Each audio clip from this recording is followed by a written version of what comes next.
Welcome back into the Lions247 Podcast. I am Tyler Donahue. You will hear from Tyler Calvaruso in just a moment. Working our way into mid-May, we've got an exciting event coming our way this upcoming weekend in State College, the Elite 11 circuit with all its quarterbacks, and they also have their All-22 supplemental camp going along the way. Last year, that's where we got a good look at incoming quarterback Ethan Grunkemeyer and incoming tight end Luke Reynolds, who are now part of that freshman class. They were here in State College. We're going to look at that later on this week, but just putting that out there, we'll have full coverage this weekend here in State College. Always nice when the camp circuit comes our way, and this is going to kind of set the stage for a busy June when Penn State has prospects back here on campus on a weekly basis, and we will be there on the grass, on the practice field, wherever we need to be, covering those events along the way. The subject of this particular podcast is going to be a lot about newcomer to the recruiting class in the 2025 cycle. That popped up last week in the former Virginia tight end, Matt Henderson. Really an unfamiliar name for a lot of our listeners, a lot of our readers. And quite frankly, for me, going into May, this was a name that wasn't really at the forefront. So that changed in a big way. We're going to talk about his addition to the 2025 class, and then 4 new players on the roster now for Penn State from that freshman class. Up to 20 freshmen now on campus. We'll give you the lowdown on who those newest Nittany Lions are and what we expect from them. And then we'll wrap up this episode by picking Tyler Calvaruso's brain on a few different recruiting subjects, one of which is going to be some new offers that have gone out and the reaction to those. One out in Philadelphia, one out to a Nittany Lions legacy prospect. And then we'll also take a look at a few other things, including the official visit plans that are coming together. Those official visits begin later this month, continue into June. So Penn State doing a lot of diligence there. If you missed our last episode of this podcast, which dropped last Thursday morning, we had about an hour or so on reaction to early camp coverage from the recruiting circuit as Tyler was out and about getting good in-person coverage. But we're going to pick his brain again. As I said, we bring you back on board, back-to-back episodes. And Tyler, we always have things to talk about on the recruiting trail, but I don't think either of us necessarily anticipated we'd have a commitment to discuss, which was part of the reason we ended up recording on Wednesday afternoon last week. And then lo and behold, Matt Henderson joins the class by Wednesday evening. So now that we've kind of digested this edition and worked our way through it, you and I are going to dive into those details a little bit later on this episode. But what do you think about starting with the freshman arrivals to begin? It's a pretty solid quartet of guys who are on campus for Penn State now. If you're the Penn State staff, you always love getting these guys in town, getting the ball rolling on their developments. The majority of this class arrived in town during the winter, so they've been around for a while now, but you're still seeing some guys trickle to campus. You got 4 coming. Well, they're there now. They enrolled during the weekend. They spent Mother's Day moving in. Caleb Brewer, Pete Gonzalez, and Anthony Speca, the Central Catholic duo in Pittsburgh, and Malachi Williams from Philly. It's a group that Penn State has been excited about for months, in some cases, even years. I mean, going back with Anthony Speca and Peter Gonzalez, Penn State has known about those guys since they were underclassmen at Central Catholic, and they've been doing that, evaluating that scouting. The same goes for Caleb Brewer at YMS, given he played with Javen Williams, and the Reading program is a place that Penn State is plenty familiar with in the in-state landscape. So, lot to like about this group. Brewer, interior guy on the offensive line. Speca, they're hoping to give him some quality reps at linebacker. Peter Gonzalez, obviously at wide receiver. That's been such a big talking point, just looking to make the room more dynamic. Gonzalez is a guy staff is hoping can accomplish that. And then with Williams, this defensive line group that Penn State signed in its 2024 class, it was very interior, not necessarily focused, but it wound up being interior heavy. And Williams, with Jalen Harvey being who he is and, the off chance that he kicks inside at some point in his career, Williams might be the only true natural pass rusher. And Penn State's pretty excited about his ability to get after opposing quarterbacks. So, lot to like about this group, and now here we are, May 13th, and the class is almost complete in State College. Still a few more guys to go, but we're getting there. Yeah, good summary right there. You and I are going to break down these newcomers one by one in just a moment, but you alluded to it. All of them are from the state of Pennsylvania. We know how important keeping your business up in the recruiting trail here in Pennsylvania is for the Nittany Lions. Back in January, they added 2 of the top 3 players in our 24/7 sports rankings for the state of Pennsylvania, and running back Quentin Martin and offensive lineman Cooper Cousins. Heard some good things about both of their first semesters, their first spring practice opportunities. And now you've got 4 guys who are also considered top 15 players in the state of Pennsylvania. If you're going by our rankings in 24/7 Sports, you've got Anthony Speca, linebacker, the number 6 player of the 2024 cycle here in the home state. Peter Gonzalez at wide receiver, both of them out of Central Catholic in Pittsburgh, is the number 9 player in Pennsylvania's class. And then number 12, number 12 is Malachi Williams, the edge rusher that you just alluded to. And number 13 is Caleb Brewer, the offensive lineman. He's where we're going to start. We're going to go alphabetical here. And Brewer is the latest addition in an offensive line class that's not finished quite yet. We'll get to who's still left out there, who's still waiting to come to campus later this summer when we wrap up this conversation. But obviously, he follows up an impressive trio that came to campus earlier this year. You had Cooper Cousins, who's making waves as a potential 2-deep contributor on the interior. Got a couple tackle prospects also on board. And now you've got a player here that adds some versatility on the offensive front, and a guy that we saw working all across the offensive front for Phil Trotwine last year in Brewer. Not the guy who's going to pop out from the measurement standpoint. I know he was announced at signing day at 6'4", 270 pounds, but this is a prospect out of Wyomissing High School, which is where you got Javen Williams, the 5-star tackle last cycle, who kept showing up to those prospect camps. I don't think he missed one of them last summer, Tyler. And by the end of it, this staff was really appreciative, and I think they found it rewarding for both ends of the party, what they were able to get from Caleb Brewer and what Caleb Brewer was able to get out of those interactions. He went on to have a really strong senior season. He's a guy who's gotten accolades as a wrestler as well. What do you see as, just before we talk about the potential impact now in 2024, what do you make of this impact in terms and context of the 2024 offensive line class? Well, versatility, I think, is the biggest thing, as you touched on. We saw him during the camp season where I think he did attend every camp. If he missed a camp, it was probably just one, but I'm pretty sure he was at all of them. And, you saw him work on the interior at guard. You saw him work at tackle. I don't remember him taking snaps at center. He might have, because he was just moving all. Actually, he did. There was a point during, I forget which camp it was, but they had him go 1 through 5. Five consecutive reps against different defenders all across the line. That's where they want to see what they've got in this guy. They want to challenge him, and I think by through that process, they felt they were feeling better about Caleb Brewer than perhaps they were going into the summer. Yeah, for sure. And you knew the exact moment I was talking about. That was fun. That was really fun to watch. I enjoyed it. I think we all really enjoyed that. And we saw what Caleb Brewer was really about in that situation, because you saw him that he was really excited to do that. He wanted to get out there and compete and show the staff, hey, look, I could play 1 through 5 for you on this offensive line. I could get the job done at each position here on the line.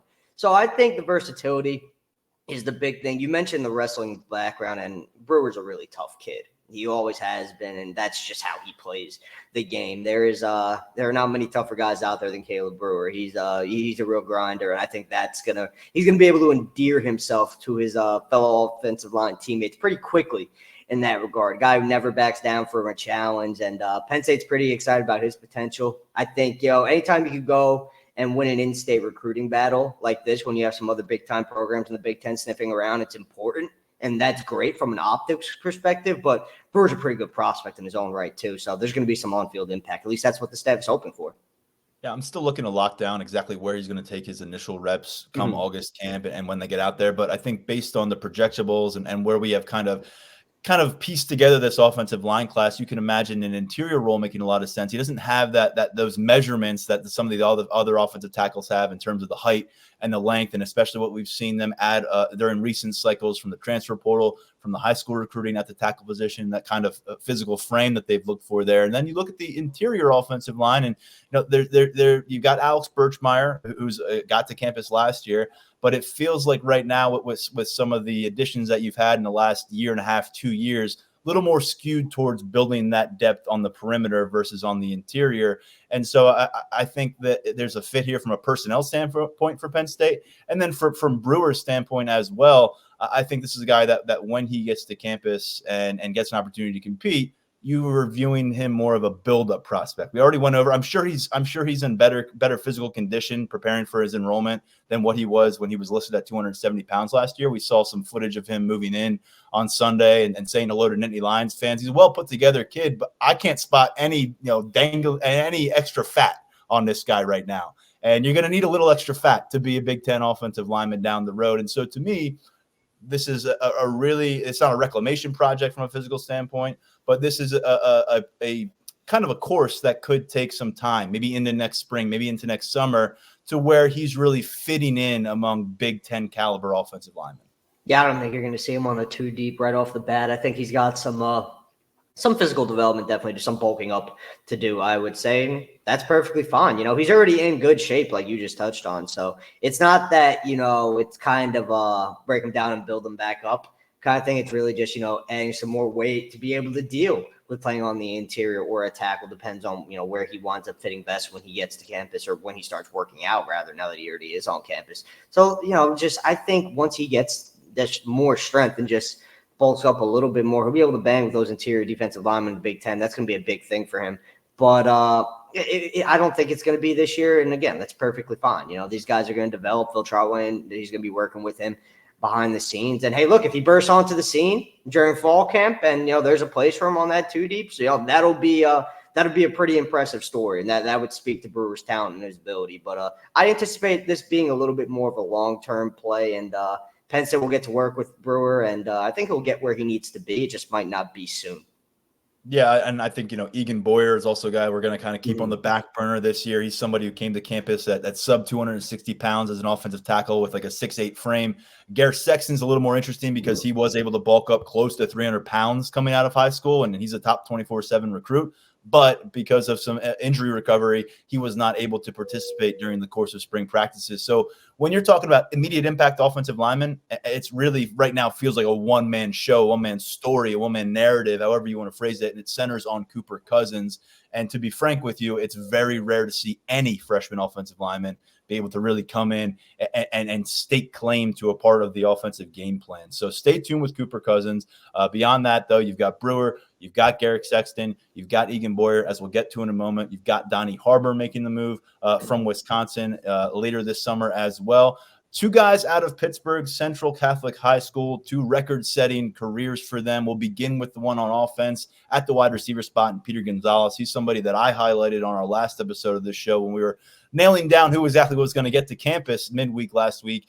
Peter Gonzalez stood out to me as someone who can come here and perhaps push for a role despite showing up when he is in May, not having the spring ball under his belt. Talked about what Penn State is missing from the perimeter. And these may not be names that pop up as guys you were expecting to be major playmakers for Penn State, but they were part of that depth chart. They were part of the competition. Malik Mega, Malik McLean, of course, Keandre Lambert-Smith took a lot of work outside over the course of his career as well.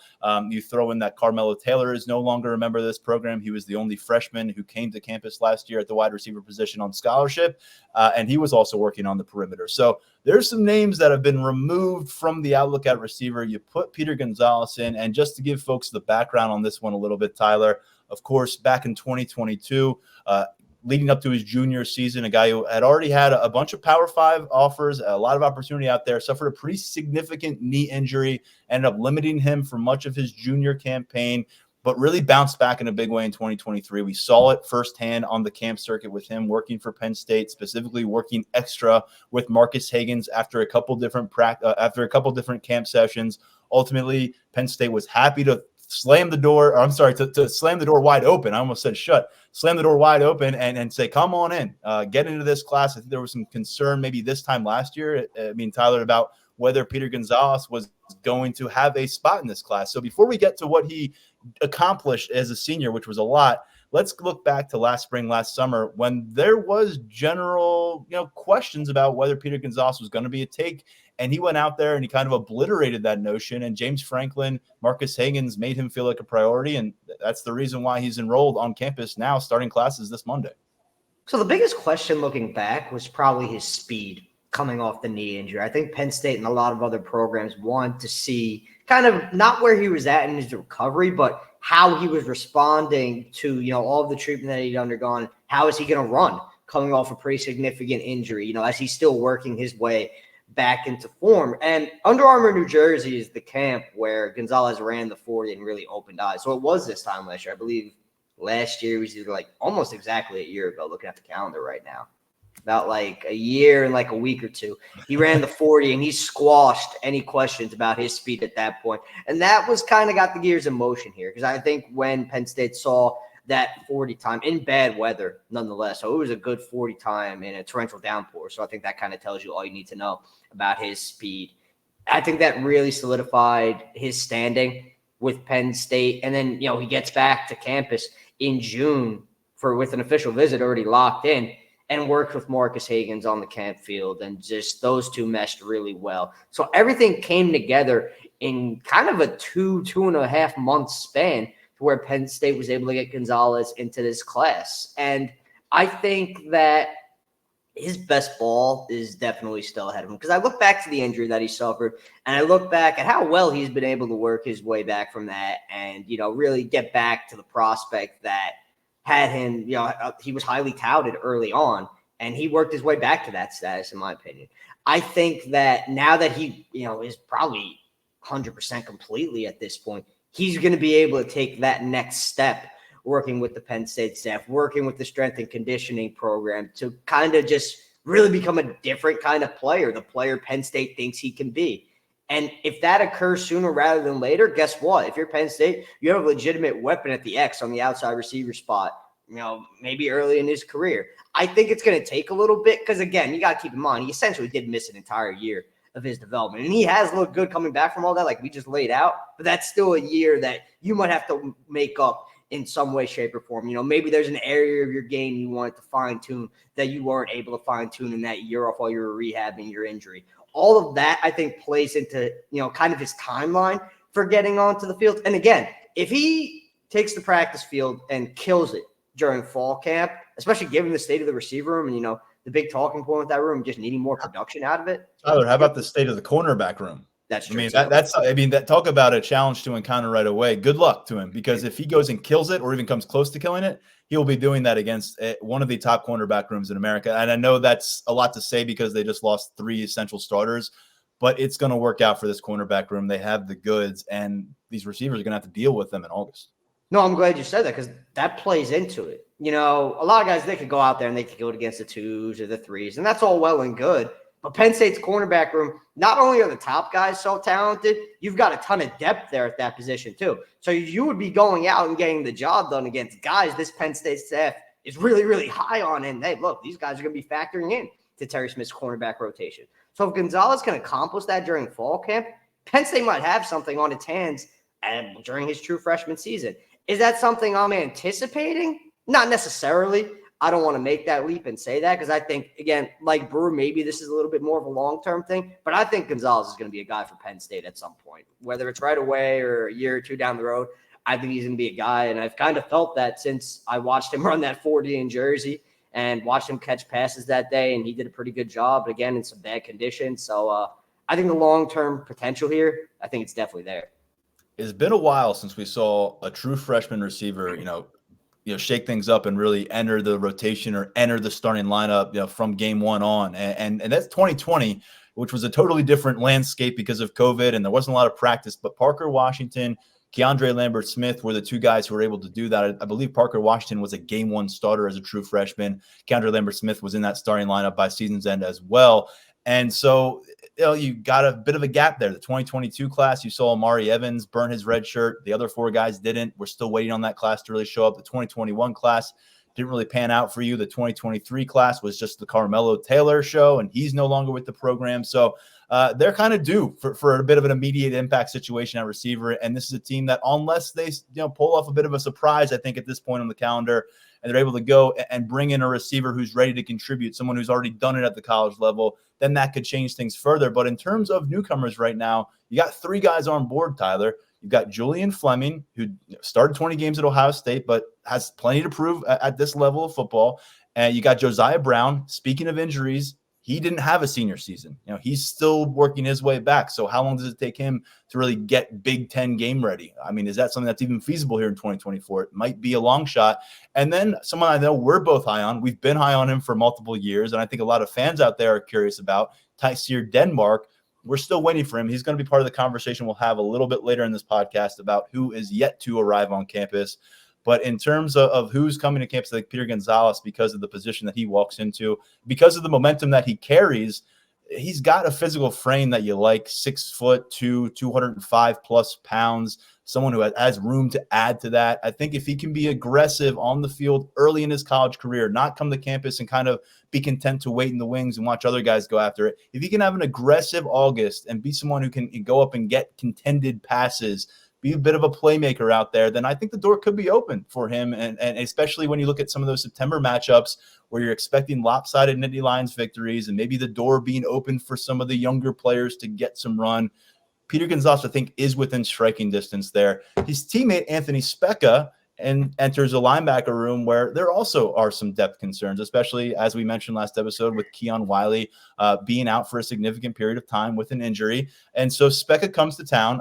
Before I get to Speca, I want to mention what Peter Gonzalez did as a senior, because we talked about his comeback and all that. Here's how he finished his high school career: 47 catches for 1,081 yards, 12 touchdowns for Central Catholic last year. That's about 23 yards per catch. And he departed the program as its all-time leading receiver, 2,240 yards. Meanwhile, Anthony Speca, Tyler Calvaruso, heads to town as Central Catholic's all-time tackles leader. He had 326 of them during his career. He had 94 tackles as a senior, 17 of them for loss with 5 sacks. He broke up 12 passes. He had 2 field goal blocks as well. And Speca was the first defensive player to commit to this class. He followed Cooper Cousins into it a couple winters ago. So Speca comes to town. We'll talk about some long-term stuff in a moment, but how do you view Speca right now, the 18-year-old fresh out of high school version that Penn State's bringing onto campus? Strong senior season, and I think he was able to piece that together really based on all the traits that have stood out about him from the jump. He's got a high football IQ. His instincts are really good. He's one of those guys that kind of knows where the play is going before the offense even orchestrates it. So I think those instincts, that IQ, that allows him to get a jump on some plays, shoot some gaps, and get him there for tackles in the backfield. He's really great against the run. Kind of not necessarily a thumper in the middle, because I think that he has really improved his athletic profile as an upperclassman. I think athletically he's definitely on an upward trajectory, and that's a big plus for Penn State, given the defense Tom Allen runs and how important it is to not only be a guy who's a sure tackler, could stop the run and make plays in the backfield. You got to be able to play in space a little bit, and Speca's been able to really, improve in the speed and agility department. That's really positive for Penn State at this point. When you think of linebackers, the kind of linebacker Penn State has traditionally landed on the recruiting trails, Speca's one of those guys. And I don't mean that just from an on-the-field perspective either. He has off-the-field traits, in terms of being a leader. He's team captain. He's just a really high-character guy, and that's the kind of guy Penn State wants to add not only to his linebacker depth chart, but to the locker room. So I think he's a fit really in a multitude of ways, probably one of the better fits in the class in that regard. Now we just have to see what's next for him in his development, because if he keeps continuing to improve athletically, again, that football IQ and those instincts and that awareness, that's not going anywhere. He already has that. That's not something that needs to be coached up now that he's in town. Yeah, he's 6'1", 220 pounds, announced on signing day. So we'll find out where he lands on the roster when that's reflected and his addition is on there. But with Speca, he's somebody that I know when he came to campus and did some testing, whether it was some of the running, the triple broad jump, he wowed the staff. I think they kind of eyeballed him up and then watched him go through stuff, and he exceeded their expectations. Lighter on his feet than maybe they anticipated.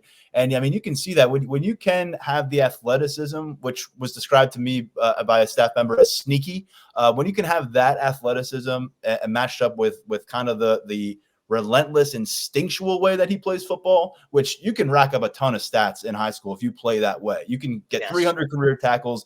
It happens in schools all over the country and every state in America. But when we're talking about guys who can make the jump and be productive at the next level, if you don't have legitimate high-level athleticism, you're just not going to be able to be productive. I think maybe an example in recent years is Tyler Elsdon. He's kind of labeled as a 4-star guy. He was labeled as a 4-star recruit by 247 Sports, in-state prospect, came to campus, started for a stretch at Mike linebacker. But I think that we've seen when he's gotten some run, maybe the athleticism just isn't quite there to be able to command a starting position in Penn State's defense. And we saw Kobe King emerge to that spot. We now know Tamir Robinson's challenging at the Mike spot as well. So a lot to look at in the room that he's entering. And I think there's opportunity there, but I think it's a lot to ask as well. Year one, a linebacker position. Tony Rojas's don't grow on trees. And I don't think we're quite there yet with Anthony Speca. And so when you look at what he's walking into, I think it's a great spot to play a huge role on the developmental squad, much like a Kavion Keys did last year, where he really, grinded it out and was able to come out of year one as somebody who was an ascending figure going into his first spring practice. He was a summer enrollee last year. So I think that's maybe the trajectory you look at here for Speca. But, I don't want to shortchange the guy because there are some intangibles here. If you're talking intangibles from this group of four, he's probably the one that stands out from what you hear. Future captain material, someone who's going to command, command his peers and be that presence. That's just not really a normal descriptor for a 17, 18-year-old kid making the jump to a program like this at Penn State. So when you've got people in those facilities saying that Anthony Speca kind of lines up with exactly what they're looking for from that LBU moniker, what they're looking for from the in-state ambassador kind of thing, and then what they're looking for from innate leadership skills and a guy that they think could be, carrying that C on his chest down the road.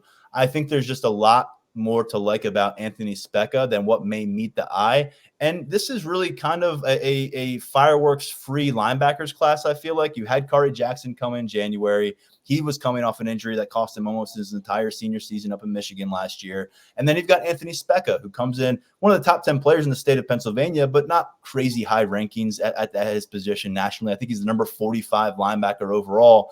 And I think, sleep on these guys at your own risk if you're an opponent, because I think they brought in a pretty flashy trio last year with Keys, Rojas, and also Robinson. This one goes under the radar more, these two, but they're box linebackers. They bring some depth immediately. And I think as time marches forward, we're going to get a chance to see what Penn State saw in this tandem, because they were really confident in signing, and getting these guys closed up in signing day, that they were bringing in two linebackers who kind of mesh with exactly they wanted from this cycle, which were two guys ready to get after it in the box, can be great run defenders, and have some ability to provide violent and leadership from that linebacker position. So I know I went on for a while there with Speca, but he's just somebody that I think it goes beyond the initial prospect profile when you start to kind of parse through the conversations that we've had dating back to his commitment and really carrying through to his enrollment. You shortchanged him, man. He's the number 43 linebacker in the nation. Oh, I'm sorry. Come on now. It's also funny that you brought up Tyler Ellison, because that's his player comparison on 24/7 in the scouting report from Doan. So I definitely see the similarities. I can't speak to Ellison as a prospect because that was before my time. I think everyone listening knows that at this point. But I think Speca's a bit more advanced athletically, and I think that's a good thing because, again, he's gotten better in that area. And that assessment from the Penn State staff, it's accurate because he's tested just gradually better throughout his high school career. And when you look at that arrow and it's pointing upwards, and now you're going to be able to get the guy to campus and you're going to be able to get to work on his body and making him the best athlete that he could possibly be, I think it's kind of an exciting situation for the Penn State staff. Do I think he's going to make an impact in 2024? I'd lean more no. I think that goes for this linebacker haul in general. I think we'll be circling back to these guys a little bit later on in their career. But, again, the intangibles are already there. They're in place, and they're not going anywhere. So it's going to come down to what Speca becomes athletically, and I think he's heading in the right direction. I think Penn State is going to have a guy in the middle of its defense in maybe a year or two from now, a few years, where Speca, he's playing a pretty big role. Let's shift over to Philadelphia Catholic League MVP Malachi Williams, an edge rusher, as you said, and perhaps when we get a few years down the road, maybe the only true edge rusher in this 2024 class. We'll see how it develops for Jalen Harvey. We've talked about before. I think he's up to 255, 260 pounds, if not more. He's got this frame that can carry the weight. He's listed as a defensive end right now. That's where he was working. But everyone else that came on board with this defensive line class in January, and it was a big group, they're interior prospects, and that included some tweener players who were, on the edge in high school and now have bought in and invested to a future at defensive tackle. But in the case of Williams, listed 6'3", 220 pounds on signing day. There's no confusing that physical frame with the defensive tackle, Tyler, and the production of getting after the quarterback and what made him the Philadelphia Catholic League MVP really stood out. He had a monster run as an upperclassman, 25 total sacks combined as a junior and senior. 13 of them came as a senior when he also compiled 28 tackles for loss. very productive, a guy who has that kind of frame that I think you can see with the explosiveness, with the length. Deion Barnes and Chuck Losey working on enhancing. What does he look like 2-3 years into this process? And this is a position that we've got to point to, unlike wide receiver. And you can kind of make a case for linebacker right now with depth there. But kind of like Caleb Brewer, I think he's going to enter the trenches and do a lot of the work and away from the spotlight, take some lumps, push back, and try to see how he survives his first year to get to the point where he can thrive in his first year, which is difficult to do for anyone on either side of the line. But I think I'd categorize him along with Brewer in saying a lot of the progress is going to happen away from the cameras, and we just got to kind of follow that development. Yeah, I agree. It's not too long ago we saw Nittany Lions from Philly get to campus and really just blow everyone away and work his way into the equation as a true freshman. I think the difference between those two is Lions was very advanced physically as a high school prospect. He was kind of already where he needed to be by the time he was arriving on campus. Williams isn't that same kind of like physical freak. He's not that same physical presence. But, man, I'm going back and looking at the way his recruitment played out, going all the way back to when Penn State offered in January when he was coming off a junior day visit. It's just he has always looked the part to the Penn State staff. They wanted to get eyes on him. They were impressed with what they saw physically. And I think that this is one of the more underrated gets of the class. We have him, I believe, as a 3-star on 24/7. I've honestly always felt that he was a little bit better of a prospect than that. I felt he was more in that 4-star range. I think his production on the field throughout his senior year, just taking home MVP honors, I think it speaks to where he's heading. Natural pass rusher. There are some things he definitely needs to fine-tune technique-wise, but again, what young edge rusher doesn't? It's going to be a different, challenge taking on those Big Ten tackles, but I think it's one that he's up for. So he is kind of different. Again, just circling back to a little bit earlier in the conversation, he's maybe a little bit different than the rest of the defensive line hall in the sense that he's a true edge rusher and probably isn't going to kick inside at any point in his career, but that's what Penn State likes about him. They like his they like the projection here. They like his upside, and a couple of years working with Deion Barnes, potential impact pass rusher.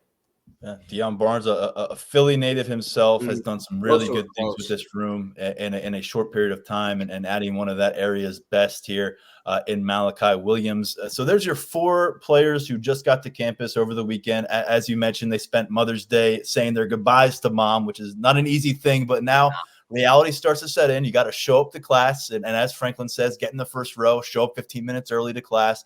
And the classroom acclimation starts, and then you get in the weight room, and then you get in the film room, and you start to spend extra time with the veterans of the program and understand what the day-to-day expectations are. Maybe you make a couple mistakes along the way and you learn from them, but the goal is when you get here in May to figure out where you are, get your feet underneath you, so when camp comes in August, you can kind of put all that other stuff aside, focus on the football aspect and why you're here in some ways, because once camp ends, you're back in class and it gets really complicated and games are happening. So fun road ahead for these guys. I think we're in agreement, though, in terms of who has the most realistic opportunity to make an impact from these 4. It's wide receiver Peter Gonzalez. Yeah, I don't even think for me it's like a question. I think it's definitely Peter Gonzalez.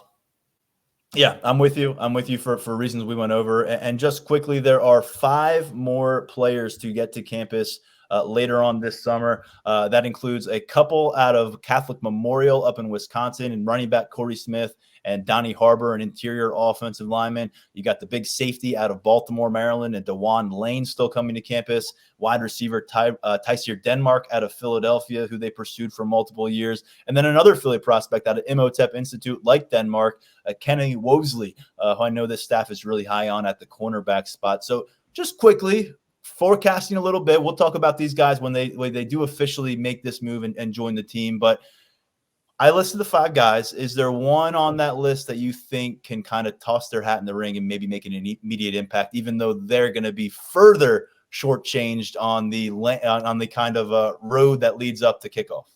I feel like it has to be Tysier Denmark, right? Just because of everything that's going on at receiver. And you look at videos of Denmark trading that get posted on social media, man, he looks good. His routes are so crisp. His hands are good. Like, everything just looks good. Now, obviously, the pads are going to go on. It's going to be different, and we're going to have to see how he fares when that happens. And, I don't know if he's going to put it together and be that guy in 2024. But when it comes to the potential among that group, you got to look at the depth chart at each position. And really the fact of the matter is wide receiver, that's probably the greatest land of opportunity of all the positions those guys play. The one thing I will say, too, is don't sleep on Kenny Wolesley. He's going to be a guy. I love his game. He's legit. Yeah, he's another guy that was referred to by staff members since signing day as a potential captain for this team moving forward. And I think when you view, I think he's the lowest rated member of the recruits who haven't joined yet when you look at the 24/7 sports range. But that's one where I think, internally I've already elevated his placement, his status within this class because of how folks have talked about him. But I'm with you. Cornerback room isn't the spot where I see someone jumping in and saying, hey, I'm here now, I'm going to play a bunch. Just not right now. Wide receiver is a little trickier because of where Tyser Denmark projects in the slot. As I mentioned last episode, and as I just mentioned earlier, I think that there's a pathway toward playing time that's more apparent on the perimeter right now, like Peter Gonzalez could have. But in that slot, you have Keandre Lambert-Smith out of the equation, but you've still got Liam Clifford, who's going to be kind of bouncing in a few different roles, I think, at receiver. Caden Saunders is coming off a pretty strong spring, going to get a chance to kind of assert himself. And then you got Anthony Ivey, who's in year 3 on campus, and he's also working a bunch in that slot. So, it's going to be a tough task for any of those 5 who are coming later on to really break through and be a component of the game plan in August 31st when this team goes to play West Virginia. But freshmen evolve and injuries happen and personnel plans change. And by the time you get to mid-October, who knows? Just something to keep in mind there. Tyler, appreciate the perspective. I know you've been keeping the pulse of a lot of these guys dating back to their high school junior years or even earlier than that. Let's look a little bit ahead here now that we've kind of gotten the freshman conversation squared away and talk about this new tight end in Penn State's recruiting class. Matt Henderson out of Powhatan High School down in Virginia, offered just about 2 weeks before he commits last week. It was a commitment that came on Wednesday evening, and we got a few different angles to look at this from, but let's begin. This happened fast. How did it get there? So we got to go back to the winter for kind of the start of all this, because that's when Henderson first visited. And he didn't get an offer that day, but I think it was articulated to him pretty clearly. Hey, we're going to be keeping an eye on you. We're going to get down to see you during this evaluation period, and then we're going to see where things are. So Ty Howell makes it to Virginia, and the in-person evaluation winds up being pretty crucial, because the offer goes out, and then in less than 2 weeks, he's on board in this 2025 recruiting class. And anytime Ty Howell goes out and makes an evaluation at this point and, issues that offer, I think if you're a Penn State fan, you've got to trust it, because the track record is really, really speaking for itself from a recruiting standpoint and from a development standpoint, given some of the recent guys Penn State has sent to the NFL. I mean, and then on the recruiting trail, just look at Luke Reynolds' ascension. Going from a guy ranked outside the top 1,000 to a 5-star prospect and the top-ranked tight end in the nation. How's seeing something in these guys when he goes out and evaluates them that makes him feel good enough to offer, not just offer, but make them a top target in doing so.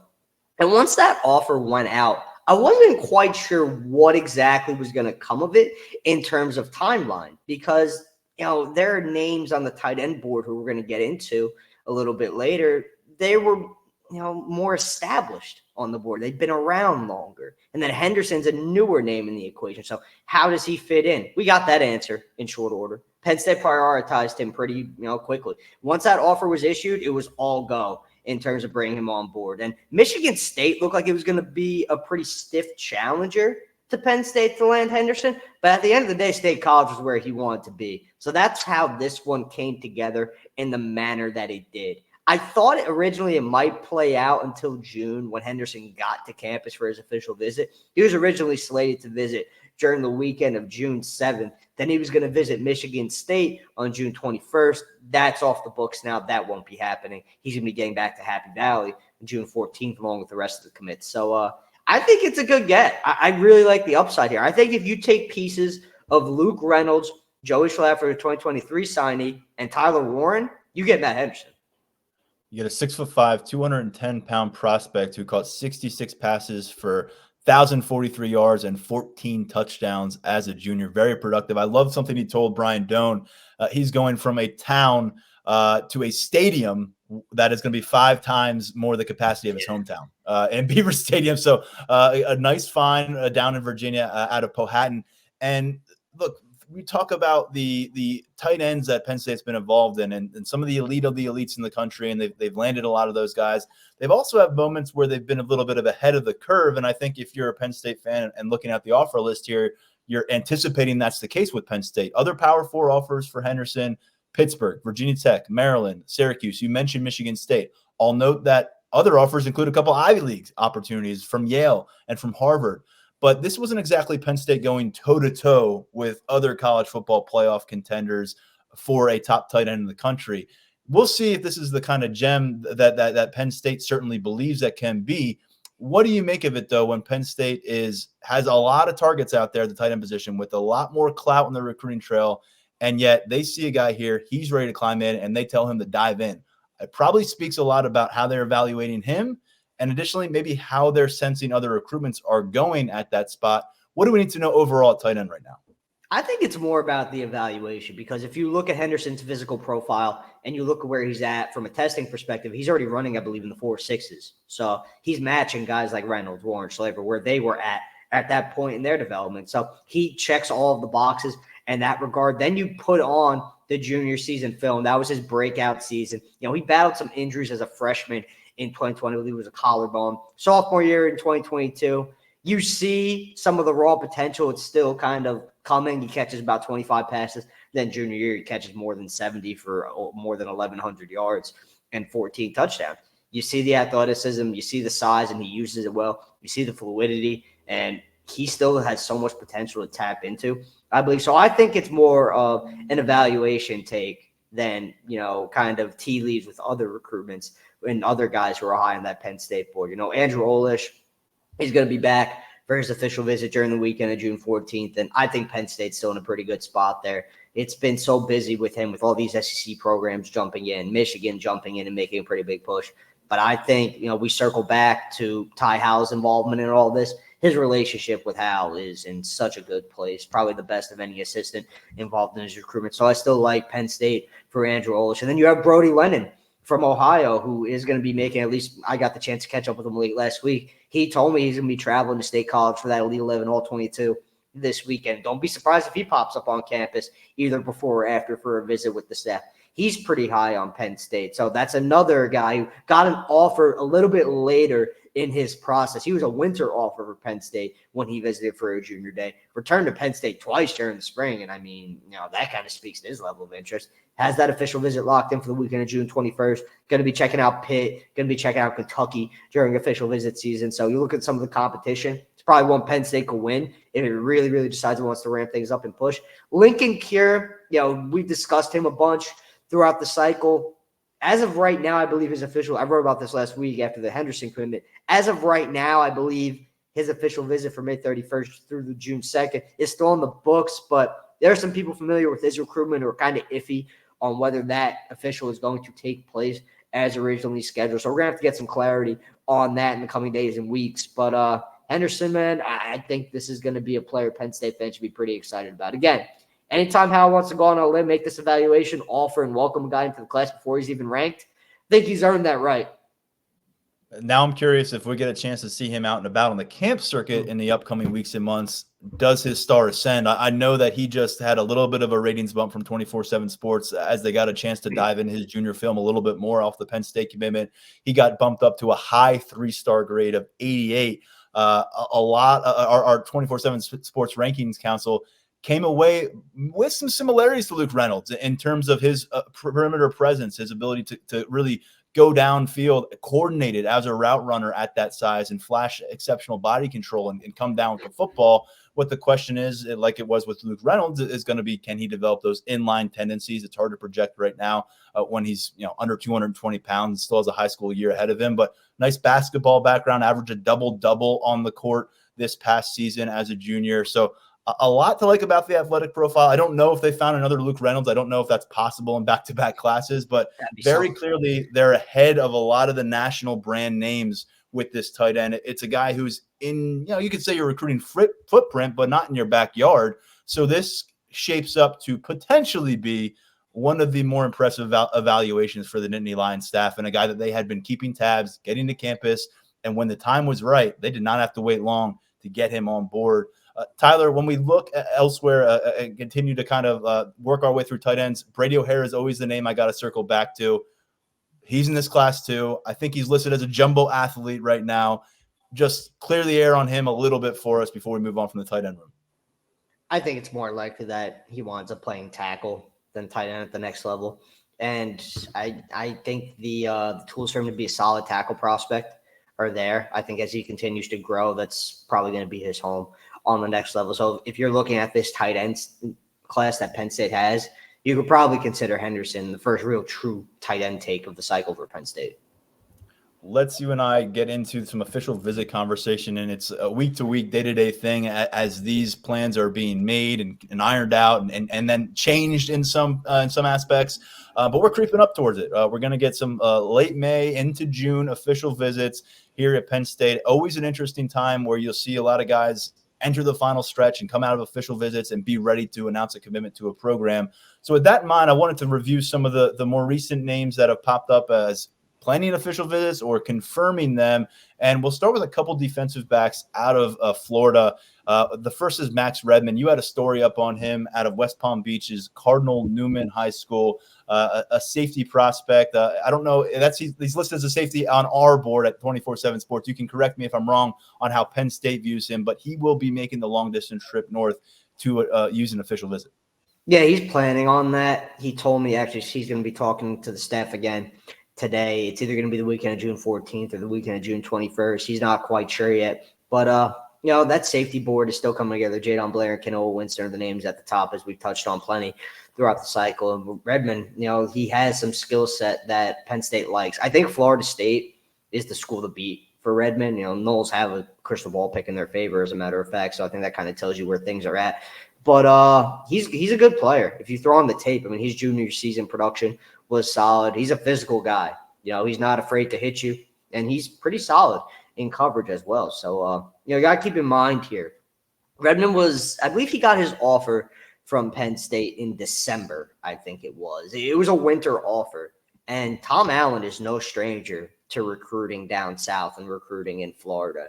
And you couple that with Jalen Sider's presence in Florida and just the overall presence of the staff in Florida. A guy like Redmond kind of coming back onto the radar. Yeah, remember Rashad Johnson is another safety from Florida who popped onto the radar a little bit later in this cycle. He visited during the spring. That was his first trip to Penn State, and then he went on to lock in an official visit. Redmond hasn't been to Penn State yet. So that official, once it gets scheduled, that'll be his first taste of State College. We've got another name to get to here from Florida, Northwestern High School in Miami, Antonio Branch Jr. I know this is one that's been on our radar for a while, but he recently confirmed his official visit plans with Tom Loy within our 247 Sports Network. So what do we make of Antonio Branch Jr. and Penn State, another guy who's listed at that safety spot? Another Florida guy, and he was gonna make it to Penn State for the blue-white game, but he had his grandmother's birthday that weekend, so he told me he was unable to make the trip, even though he wanted to. He had to spend some time with grandma. So another safety from the Sunshine State that Penn State's pretty involved with. He can play a little bit of corner too, so there's some versatility to his game.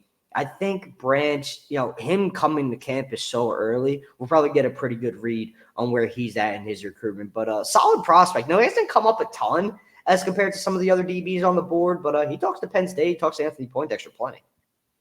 Another player, long distance here. We're moving from Florida to Southern California and from defensive back to receiver. Phillip Bell has long been one of the premier receivers on the 2025 board across the country. He's the number 26 player at that position in 247 Sports rankings. Only one crystal ball pick has been submitted to this point. It points towards Southern Cal, and that was put in on April 1st. Of last year. So we don't have a lot of clarity on where he's trending, but we do know that he's got 6 official visits in mind: Georgia, Washington, Penn State, Ohio State, Tennessee, and USC back close to home. And just a reminder, you're no longer stuck and confined to 5 official visits right now as a prospect, which used to be year after year after year, you could only use those 5. So he's going to use 6. Penn State is among them. Tell us about how Penn State has maintained its position in this recruitment all the way across the country, and what we should make of those plans for an official visit the first weekend of June.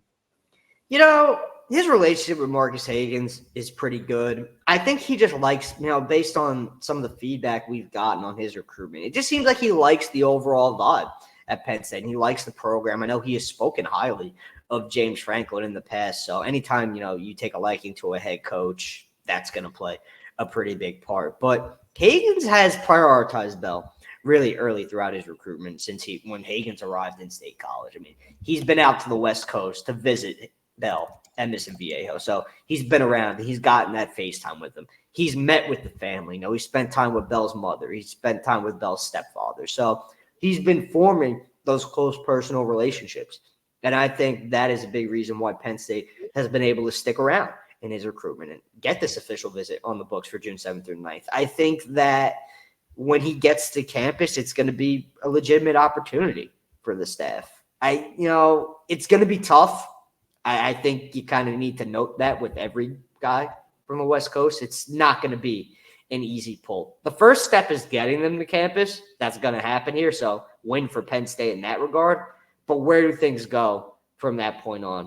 When you've got USC, you've got Washington, you've got some non-region schools too as well. So that shows you Bell's open to the idea. He doesn't have to play his ball on the West Coast. I think in that regard, I'm keeping a pretty close eye on Ohio State. Seems like the Buckeyes and Brian Hartline have done a good job. And, I mentioned USC as a West Coast suitor. I still think the Trojans are in a pretty good spot there. So plenty of competition here for Penn State to fight off. But they're going to get a chance. And I think they have one. It might not be, the best chance given just geography and the way these West Coast recruitments play out going across the country. But Penn State's in the thick of things, and they're going to have their opportunity during his official visit. So we'll see what Hagans can do. All right, New York wide receiver Lyric Samuel, the only player on board with the 2025 Penn State class at his position. One more, a confirmed official visitor to come through, Yosei Epinesa. His older brother, AJ Epinesa, is a former five-star defensive line recruit, ended up playing at Iowa, becoming a second-round pick of the Buffalo Bills a few years back. And now here comes younger brother, the number 20 overall player in the nation, the number 3 defensive lineman, and considered the premier prospect in the state of Illinois. He goes to Edwardsville High School in Illinois, and Penn State is on his official visit itinerary. Needless to say, this is one that certainly turns some heads, but this is also going to be a tough pull. Yeah, it is. This is one Penn State's really been working on pretty diligently here for an extended period of time. We haven't talked about him a bunch. Some of that has to do with the fact that he just doesn't really do a whole lot of talking about his recruitment, so it's kind of tough to gauge his level of interest in the Nittany Lions. But Deion Barnes and the staff have been working hard on Epinesa, and June wasn't going to work for him. He had already scheduled a bunch of visits throughout the month, so he just wasn't going to be able to get to campus during June. And it's not sounding like he wants to take things to the fall. I mean, if it happens, it happens, but it sounded like he would prefer a decision a little bit earlier than that. So that kind of makes May, this upcoming weekend, the perfect time for it. And this is Penn State's first official visit season. I think they're leading things off in a pretty impressive fashion because Epinesa is a very good prospect, one of those top-of-the-name defensive line targets for the Nittany Lions. So we'll see where things go. It's not one I'm banking on happening for Penn State necessarily, but again, you get a guy to campus and, hey, look, you're leading things off. You make a positive first impression, who knows what could happen. Let's shift gear a little bit further down the road from the recruiting perspective, as those official visits are going to be front and center for us very soon. We'll have a ton of coverage leading up to them and certainly the feedback coming out of those on a week-by-week basis, and it's going to be all intertwined with our coverage of Nittany Lions prospect camps and 7-on-7 tournaments and big man challenges, and stay tuned for all that. Trust me, it's coming your way. But a few younger prospects to get to here, one of which we discussed on the last episode of this podcast, Tyler. Faison Brandon, the number 1 overall recruit in our rankings at 247 Sports for the 2026 cycle. So the class of players who will be high school juniors this upcoming season. He is the number 1 quarterback, the number 1 player regardless of position out of Greensboro, North Carolina, Grimsley High School.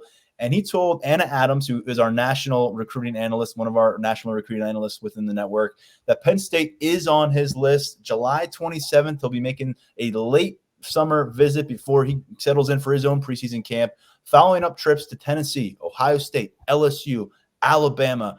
Very much a intel gathering trip for the premier prospect at the quarterback spot. And I think the goal for all these programs, including Penn State, is to make sure you get another visit coming out of this down the line. What have you heard about Penn State and their potential I guess I don't want to say emergence, but their potential staying power here with a prospect who's really going to have a who's who of offers on his sheet moving forward? I think they have it from my own conversations with Brandon. He really likes Danny O'Brien and he likes Andy Kotelnicki early on. So I do think Penn State's going to have some staying power here. Now, again, this recruitment is already a who's who of college football. So you're going to have to fend off every other school in the nation. They want to bring in the top-ranked recruit in the country. And I think that, there are programs who have been with Brandon maybe a little bit longer, but that's just the nature of the way this one is, given when Kotelnicki came on board and when O'Brien, when those two teamed up as quarterback coach and OC duo. So I think that plays a part, and that's not being held against Penn State in this recruitment on Brandon's end. He really likes the staff. He enjoyed his spring practice visit. So when he gets to campus, that'll be Lash Bash. I can't believe we're already talking about it, but we are. He's got that locked in. That's a huge visit for Penn State. That's going to be a big-time opportunity for them in late July 27th. Yeah, I mean, I remember a lot of big-time visits for Lash Bash and visits that led to commitments and momentum-building opportunities, but I don't really quite recall the number one quarterback on committed, coming from that kind of a distance. Maybe I'm forgetting some special moments for Lash Bash, but this is a pretty significant deal if he follows through. He's got to make it through all those other summer visits and actually get up here to campus in late July. But to get him here at an event like Lash Bash, not just on some random Tuesday on campus when he can check things out, there's a chance to maybe sway some things there and keep his attention on Happy Valley longer term than just this summer. The other name I wanted to get to, because you had a story up, and he's one of those on the rise recruits out of the city of Philadelphia, where Penn State's always going to be looking closely. Wydeek Collier out of Newman Goretti High School in Philadelphia. I know you recently had a live evaluation of him and a conversation as well. He is a new target for this team. Talk me through the prospect profile here. We've got him listed at 6'5", 200 pounds, and listed as an athlete. I know Dion Barnes, though, the Philly native, the defensive line coach, has been involved here early on. What do you make of Collier? He's got to be an edge rusher at the next level. I just feel like every time I see a clip of him or see him in person, he just keeps growing. I feel like he's got to be an edge at the next level, and that's what Dion Barnes sees. And it's something that Collier is very, very open to, because I think he's well aware of where Mother Nature is taking him in terms of his physical growth. I think he knows he's going to be on that defensive line at the next level coming off the edge, and he's ready to add the weight and play the position. So I think that's the big thing, because I watched him at Under Armour, New Jersey, run around as a linebacker and play in space and do a lot of good things in coverage. And sometimes, recruits, they play that role earlier in their career, and they get so fixated on it, and then they don't want to move off it, or they're not all that open to moving off, and that harms their development at their eventual position where they're playing at the next level. Collier's not that guy. He is already embracing it, and I think that there's a ton of potential here.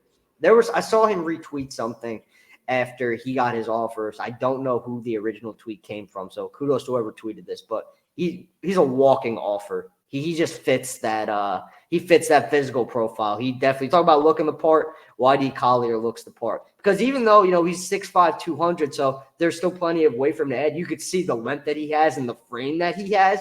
He's going to be able to put on that weight and still be a really, really good player. So I'm excited to see where his recruitment takes him, and he's high on Penn State early. He told me, Penn State's the offer you want being from PA. That's the one you covet as a young player, and he has it now. It also helps that Dion Barnes is from Philly. Collier feels a connection to him through that, and that he feels that connection through the similar background the two have. And he likes the way Barnes coaches. He was around during the spring for spring ball, and he got eyes on Barnes' defensive line that day, and he just likes the way Dion goes about doing his business. So keep an eye on this one moving forward. Still early, and Collier's going to get a bunch more offers, but Penn State's going to be pretty important in his recruitment. He's going to be giving the Nittany Lions a real long look. Yeah, clearly a name to know out of Philly, and clearly a guy that we'd like to see on the camp circuit here again in the coming months, as he is a player to know here in the state of Pennsylvania. Tyler Calvaruso did a great job helping us break down those 2024 freshman arrivals, the 2025 class, which is in the spotlight right now, and then a little bit further down, some 2026 notes. There's one more to get to on those 2026 notes, and it's a Nittany Lions legacy offer going to the younger brother of Mike Carroll. I think people probably know the name Mike Carroll by now, offensive lineman in the 2025 class. Dad played for the Nittany Lions. Well, here comes younger brother Liam. Where have you heard this before? A younger brother named Liam emerging on the Penn State target board.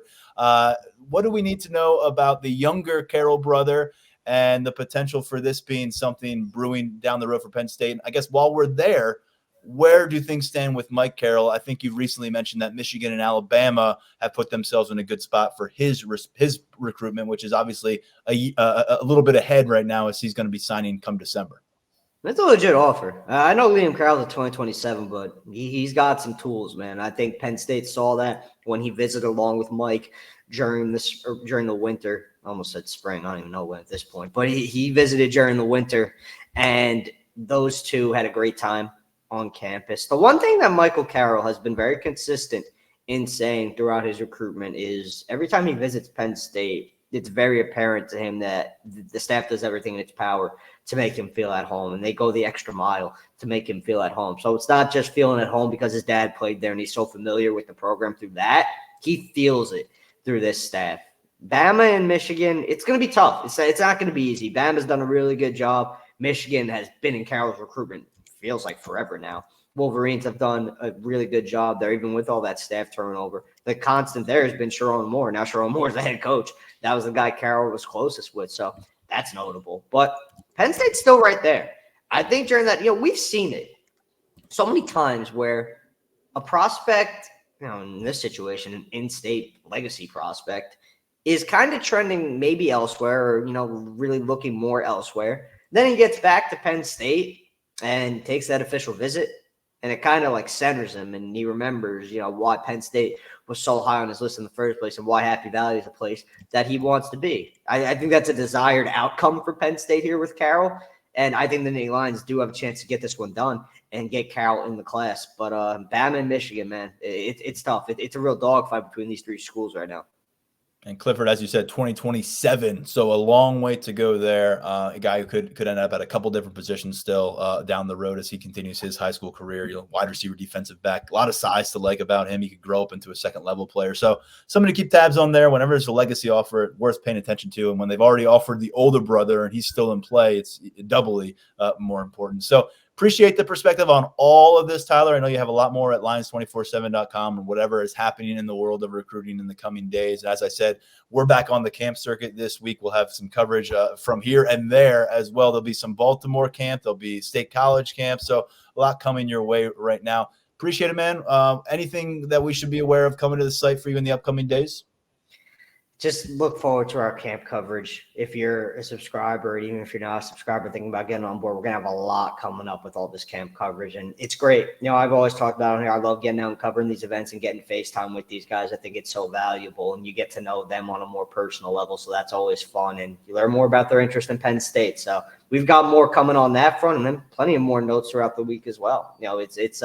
We're teetering on a pretty busy time for Penn State recruiting. We're getting there. Official visit season is going to be here right before you know it.